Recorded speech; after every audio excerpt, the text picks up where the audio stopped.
বাংলাদেশেও মুক্তিকামী মানুষদেরকে সন্ত্রাসী বলা হয়েছে এবং এখনো অনেক ক্ষেত্রে বলা হচ্ছে। আমরা বলতে চাই, আমরা পৃথিবীর সকল মিথ্যার বিপক্ষে।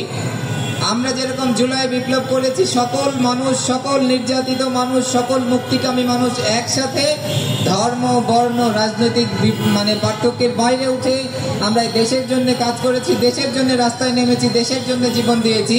একইভাবে দেশকে করতে হলে, একইভাবে বিশ্বকে এই মিথ্যা মুক্ত করতে হলে আমাদের এই আন্দোলন চালিয়ে যেতে হবে। আমরা প্রথমত বাংলাদেশকে এরকমের যত রকমের মিথ্যা ন্যারেটিভ আছে, যত রকমের মিথ্যা গাল গল্প বানিয়ে মানুষকে ভিক্টিমাইজ করা হয়েছে, সেটিকে আমরা ভাঙতে চাই।